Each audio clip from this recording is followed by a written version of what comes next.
आप लोग को इससे पहले कहाँ तक पढ़ाए थे? हुमायूं। हुमायूं के बाद यानी आपको पहला शासक मुगल वंश का कौन था? बाबर के बाद हुमायूं। हुमायूं के बाद अकबर। हुमायूं का देहांत आपको 1556 ईस्वी में हुआ और 56 ईस्वी में आपको राजगद्दी पर कौन बैठा? अकबर। जिस समय में अकबर राजगद्दी पर बैठा था और अकबर का यानी उस समय उम्र कितना था? यानी लगभग 14 वर्ष, क्योंकि इनका जन्म कब हुआ था? 1542 में हुआ था। और 42 में जब हुआ था आपको, तो उस समय यानी आपको राजगद्दी पर कौन थे? हुमायूं राजगद्दी पर थे क्या? उस समय में वो प्रवास का जीवन यापन कर रहे थे, यहाँ वहाँ, क्योंकि शेर शाह सूरी ने इनको क्या किया था? भगा दिया था। तो जब भगा दिया था तो आपको पुनः 1555 में हुमायूं वापस आए थे और उन्होंने हुमायूं ने 1555 में कौन कौन युद्ध किया? माछीवाड़ा का युद्ध, उसके बाद 56 में सर-ए-हिंद का युद्ध। तो यानी आपको 56 में 55 में राजगद्दी पर बैठे और 56 में दीन पनाह नामक आपको भवन यानी पुस्तकालय से जब सीढ़ी से उतर रहे थे तो गिरने की वजह से उसका क्या हो गया था? लेकिन हम लोग बात कर रहे हैं 56 में आपको राजगद्दी पर कौन बैठे? अकबर। तो अकबर जो राजगद्दी पर बैठने से पहले कहा जाता है कि आपको जब हुमायूं का देहांत हुआ तो ये बात को छिपा लिया गया था बैरम खां के द्वारा। किसके द्वारा? बैरम खां के द्वारा क्या क्या लिया गया था? क्योंकि सर-ए-हिंद में आपको सर-ए-हिंद के युद्ध में आपने देखा था कि बैरम खां का अहम भूमिका रहा था। किस ओर से? मुगल वंश की ओर से। तो बैरम खां क्या किया था? छिपा लिया था। किनका देहांत? और तब तक में राजगद्दी पर यानी आपको उत्तराधिकारी किसको बना दिया? अकबर को। और अकबर राजगद्दी पर बैठ गया और अकबर जो राजगद्दी पर बैठा तो दिल्ली के राजगद्दी पर नहीं बैठा, वो आपको कहाँ? पंजाब में। कहाँ? कितना ईस्वी में बैठे? और कितना तारीख को अगर कहा जाए तो वही 14 फरवरी। याद कीजिएगा 14 फरवरी को किसी का जन्म भी हुआ था। किसका? बाबर का। और आप याद कीजिए 14 फरवरी को एक विरोध भी हम लोग किए हैं, वैलेंटाइन डे। और 14 फरवरी आपको पॉलिटिकल में आपने पढ़ा है कि 14 फरवरी को हमारे देश में 2019 में कौन सी घटना? पुलवामा घटना। तो आपको ऐसा तो 14 फरवरी को राजगद्दी पर कौन बैठे? अकबर बैठे। कितना तारीख को? जब ये राजगद्दी पर बैठाए गए किसके सहयोग से? तो बैरम खां इसका अंगरक्षक हो गया। किसका? अंग रक्षक। अंग रक्षक का मतलब क्या? इसके अंग का रक्षा करने वाला। किनका? अकबर। कितने ईस्वी में? 1556 में। तो 1556 से आपको राजगद्दी पर ये आपको बैठे और इसके अंगरक्षक कौन हो गए? बैरम खां। कोई दिक्कत किसी को? तो बैरम खां जब आपको पूर्ण रूप से इनके साथ रहने लगे, इनका साथ देने लगे, इनका तो आप याद रखिए कि बैरम खां का भी शादी हुआ था, जिसको आपने कहा था सुल्ताना बेगम। कौन बेगम? और इसका पूरा नाम सलीमा सुल्ताना बेगम है ना। और यही आपको सुल्ताना बेगम ने 1556 ईस्वी में एक पुत्र को जन्म दी थी जिसका नाम था रहीम। और पूरा नाम क्या था इसका? अब्दुल रहीम खां। और इसको उपाधि मिला था खान खाना का, जो आगे चल करके कवि बने। तो आपको सुल्ताना बेगम यानी आपको सलीमा सुल्ताना बेगम किनकी पत्नी? तो बैरम खां और आपको अकबर दोनों आपस में क्या हो गए थे? जुड़ गए थे पूर्णतः, क्योंकि इनका इन्हीं के सहयोग से ये पूर्ण रूप से आपको सत्ता पर थे। उस समय में जब ये पंजाब में शासक थे। कहाँ? पंजाब में। कहाँ बने थे शासक? कलानौर में। कहाँ? यानी आपको कलानौर के में आपको राजाभिषेक हुआ, ये आपको राजगद्दी पर बैठ गए। उस समय अगर हम लोग दिल्ली की बात करते हैं, कहाँ की? कहाँ की बात करते हैं? तो दिल्ली के शासक में अगर हम लोग बात करेंगे तो आदिल शाह के सेनापति। किसका? आदिल शाह। कौन सा? इसका सेनापति उस समय में हुआ करता था कौन? एक हिंदू व्यापारी था जिसका नाम था हेमू। ये एक व्यापारी था, इसका भी एक कहानी है। अब व्यापार करने जाता है तो आप मान के चलिए कि आपको बहुत सारा आदमी, कल मैंने आपको उदाहरण दिया था कि आपको एक आइसक्रीम बेचने वाले भी आपको शिक्षा के क्षेत्र में उनका भी एक नई पहचान थी, लेकिन उन्होंने उस चीज़ को त्याग करके आइसक्रीम बेचना आरंभ कर दिया। क्योंकि मैंने कहा था कि सरकारी जॉब में शिक्षक थे और 1500 रुपया में बहाली हुआ था उस समय में शिक्षा मित्र का। उन्होंने क्या किया, उसको छोड़ करके क्या बन गए, आइसक्रीम बेचना आरंभ कर दिए। तो ये नहीं कि उसके पास नॉलेज नहीं था, नॉलेज था, लेकिन इनकम को उन्होंने देखा 1500 और उन्होंने देखा कि हम साइड से अगर 3000 रुपया कमा सकते तो हम क्यों 1500 का नौकरी करें। तो आपको हेमू एक व्यापारी था, तो व्यापारी के अंदर एक आपको उसकी टैलेंट को देखा कौन, आदिल साहब। उन्होंने अपने यहाँ उसको सेना के रूप में नियुक्त कर लिया। ऐसा होते होते उसको सेनापति बना दिया। सेनापति से वो आपको ऐसा होता है कि आपको कि उसका जो सोच होता है कि हम भी एक महत्वपूर्ण शासक के रूप में उभर के आए। और ये आपको हेमू एक हिंदू व्यापारी था। तो आपको हेमू जो है आदिल शाह का मदद करता था और आदिल शाह के लिए बहुत सारे क्षेत्रों को जीत चुका था। कौन, हेमू। कौन जीत चुका था, हेमू। और यहाँ पर आपको एक सूबेदार बना करके दिल्ली में आपको भेजा गया था। अगर बात की जाए तो आपको दार्दी बेग को, किसको, दार्दी बेग को। ये क्या था, तो दार्दी बेग और हेमू के बीच में एक विवाद होता, यानी आपको लड़ाई होती। किसके किसके बीच, कहाँ, तो जिस वजह से आपको ये विवाद के वजह से दार्दी बेग यहाँ से भाग करके कहाँ जाता है, पंजाब। और पंजाब में दार्दी बेग बताता है किसको, अकबर। और अकबर का अंगरक्षक कौन रहता है, बैरम खान। ये बताते बताते क्या बोल बैठता है शासक को कि महाराज अब अपना लोग के अधीन दिल्ली कभी नहीं आएगा। यानी नकारात्मक भाव बोल दिया, नकारात्मक आवाज निकाला तलवार अपना बैरम खान उसका गला ही काट दिया। नकारात्मक भाव निकालने की वजह से किनका, तो दार्दी बेग का तो हत्या हो गया। उसके बाद बैरम खान और अकबर मिल करके आए कहाँ, दिल्ली पर आक्रमण करने। कहाँ आक्रमण करने, तो आपको कौन आए, बैरम खान और अकबर कहाँ आए, और दिल्ली में उस समय में अपने आप को एक महत्वपूर्ण रूप में उभर चुके थे। कौन, हेमू। तो आपने जाना था कि हेमू और किसके बीच, हेमू और दार्दी बेग के बीच नहीं, बल्कि हेमू और अकबर के बीच आपको लड़ाई हुआ था 1556 में। और ये लड़ाई हुई थी पानीपत में। कहाँ, पानीपत में। कितना ईस्वी में, कितना तारीख को, 5 नवंबर को 1556 में। और ये पानीपत का दूसरा लड़ाई कहलाया, दूसरे युद्ध। किसके किसके बीच, हेमू और अकबर के बीच। कितना ईस्वी में, 1556 ईस्वी में। तो जब दोनों के बीच युद्ध हुआ ना, इस युद्ध में हेमू हार जाता है। हारने के बाद इसका सिर काट देता है कौन, बैरम खान। और पूर्णतः राजगद्दी हथिया लेते हैं कौन, अकबर। तो हेमू का अगर पूरा नाम देखा जाए तो आपको, हेमू का पूरा नाम क्या था, हेमचंद्र विक्रमादित्य। हेमचंद्र विक्रमादित्य के उपाधि ये प्राप्त किए थे। कौन, हेमू जो है आपको क्या उपाधि प्राप्त किए थे, विक्रमादित्य का। क्योंकि उन्होंने जब दिल्ली पर अधिकार जमाया था तो उसी समय में इन्होंने विक्रमादित्य की उपाधि प्राप्त किए थे। कौन, तो हेमू का यहीं पर सिर काट देते हैं कौन, तो आपको यानी दिल्ली पर महत्वपूर्ण यानी दिल्ली पर शासक बन जाते हैं कौन, यानी अधिकार हो जाता ना इसका। और अकबर में अगर अकबर के साथ देखी जाए तो आपको कौन विशेष रूप से थे, तो ये उसका अंगरक्षक था। ये क्या था, और एक टॉपिक है आपको जो हम लोग आपको आगे माध्यम में बात करेंगे इसको लेकर के।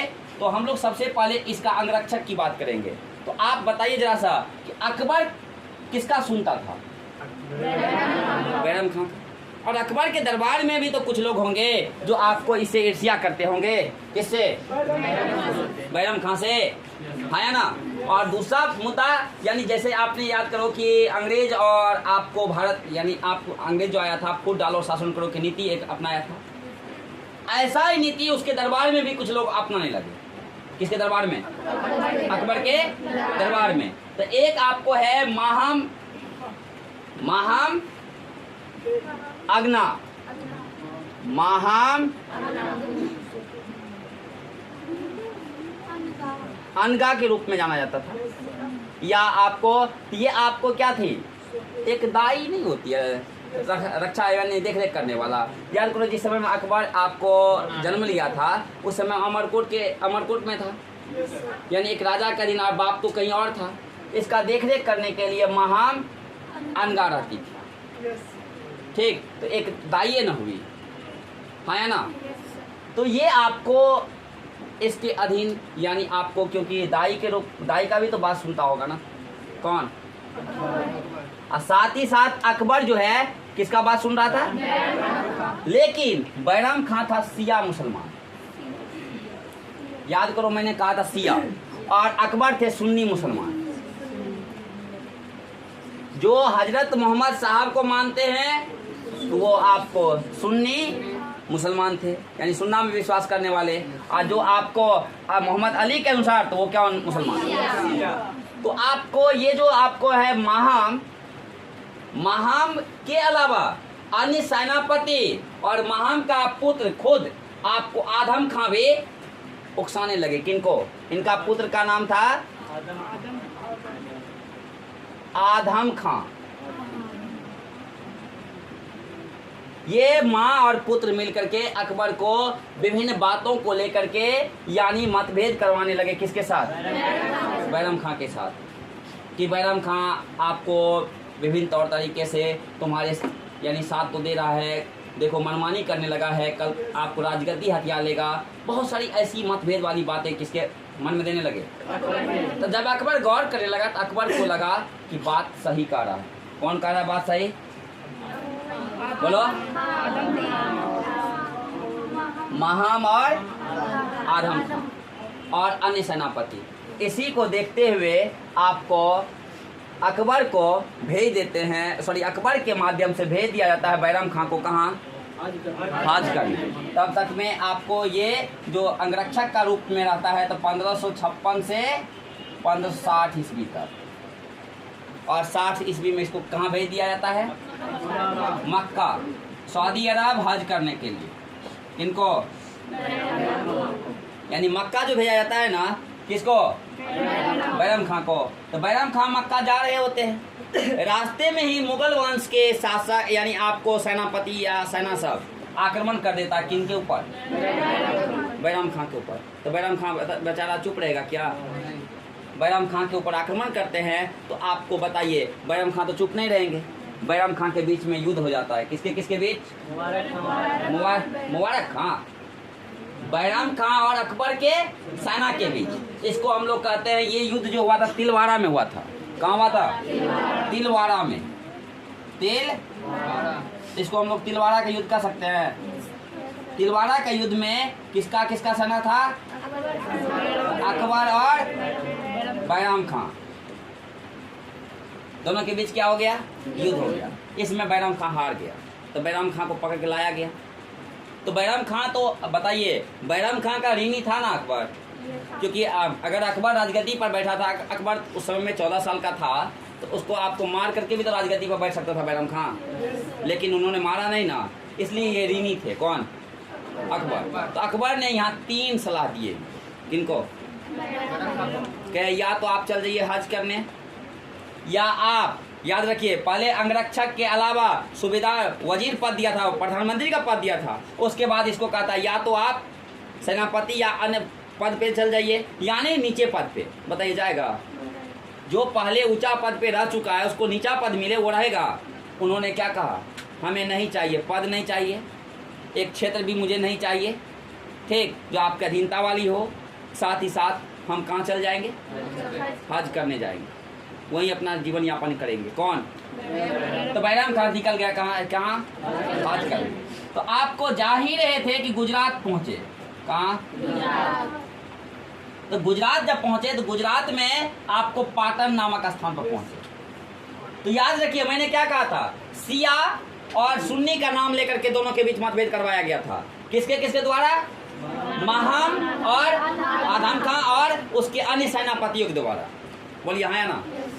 और एक आप लोगों को याद होगा कि जब हम लोग लोधी वंश के समय में आपको युद्ध यानी आपको बात कर रहे थे, खास करके हुमायूं के समय में, तो उस समय के युद्ध में एक आपको जो राजा मारा गया था ना, एक सिपाही मारा जब गया था ना, सेनापति, उनका पुत्र इंतजार में था, उन्हीं का पुत्र था। कौन? मुबारक। कौन खां? मुबारक खां। मुबारक खां जब देखा कि आपको ये कहाँ पहुंचा है, गुजरात में पाटन, ये बैराम खां का हत्या कर दिया 1561 ईस्वी। कौन हत्या कर दिया? मुबारक खां क्या कर दिया? हत्या कर दिया। किसका? यानी इंतजार में था। तो बताइए, एक साजिश के तहत बैराम खां का हत्या हो गया ना, क्योंकि एक अगर सिया और सुन्नी का मामला नहीं रहता तो आपको मामला यानी हत्या नहीं होता। किसका हत्या नहीं होता? तो बैराम खां इस तरह से अपने दुनिया को छोड़कर चले गए। लेकिन बैराम खां की जो पत्नी थी आपको सलीमा सुल्ताना बेगम जो थी, सुल्ताना बेगम ने एक पुत्र को जन्म दी थी ना, रहीम को। तो रहीम उस समय में 5 वर्ष के हो चुके थे जब कौन मरे थे? बैराम खां मरे थे। उस समय उसका पुत्र कितना साल का? तो आप बताइए, उसकी पत्नी का खर्च उठाने के लिए कोई है?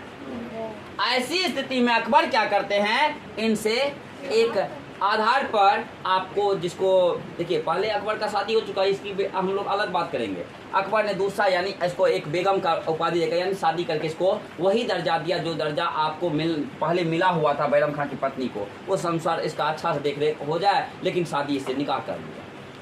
यहाँ निकाह में भी आपको एक होता है कि प्रश्न यानी आपको पत्नी पहले से ऐसा नहीं कि नहीं था। इनको अकबर को, अकबर इससे पहले भी अपने यानी आपको अकबर के जो पापा थे हुमायूं, तो हुमायूं का भाई से ये शादी कर चुका था रुकैया से।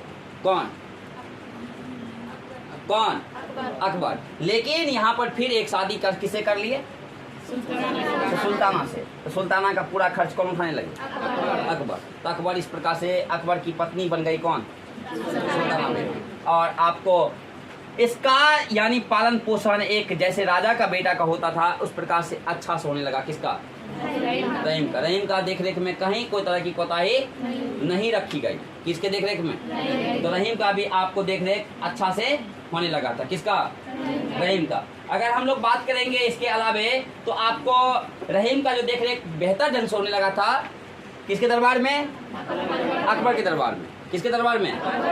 फिर भी अकबर माहम आधाम का ही बात सुन रहा था। कौन? और माहम एक औरत थी। माहम क्या थी? एक औरत थी। और औरत और आपको आधम खां के बात सुनने के कारण इस शासन व्यवस्था को एक नया नाम दिया गया इतिहासकारों के द्वारा, यानी जिसका नाम था पर्दा शासन, या हम लोग इसी को पर्दा शासन के अलावा हम लोग कह सकते हैं पेटीकोट शासन।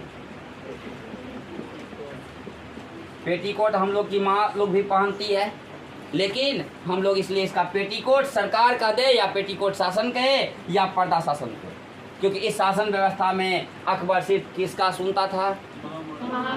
यानी इन्हीं लोगों का। इसलिए इसको क्या शासन दे दिया? पर्दा शासन। पर्दा शासन, पर्दा शासन या पेटीकोट शासन। ये शासन आपको हकीकत में इसके देहांत के बाद ना, इसलिए हम लोग कहेंगे 1560 से लेकर के 1564 ईस्वी तक ये शासन चला। कहाँ तक चला? खत्म तो 62 में लगभग खत्म हो गया था, लेकिन 64 तक चला। कहिएगा 62 में सर क्यों खत्म हो गया था? ये जो माहम है ना, और इसका पुत्र आधम, उसका पुत्र का क्या नाम था? आधम। तो आधम जो है आपको मालवा पर आक्रमण किया था। किस पर? मालवा क्षेत्र पर। मालवा क्षेत्र को जो आक्रमण किया था, इसको इसका यहाँ धन से लूट लिया। बोलिए, जब लूटा, धन दौलत लूटा कहाँ? मालवा में। तो लूट करके किसको देता? अकबर के खजाना में जमा करता।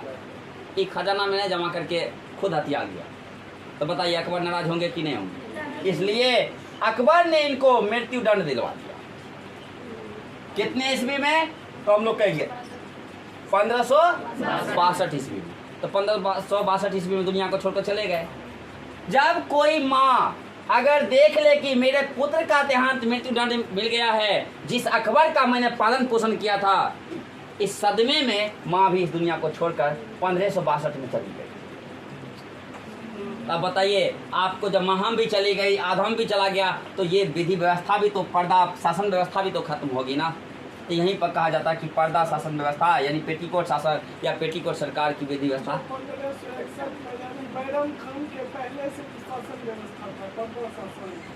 पहले यानी आपको स्टार्ट करवाया गया था, क्योंकि 60 तक नहीं, ये आपको क्या बने थे, इसका अंगरक्षक। 60 में नहीं इसके साथ सिया और सुन्नी वाला मामला लेने लगा, और इसमें सिया और सुन्नी वाला मामला उत्पन्न कौन करवाया, महम और आधम लोग। तो इसीलिए इसको, इस शासन व्यवस्था को क्या नाम दे दिया, पर्दा शासन या पेटीकोट शासन। इस शासन विधि व्यवस्था ये 64 में जाकर पूर्णतः खत्म हो गया। कितना में? इससे आगे हम आपको अगले दिन बताएं।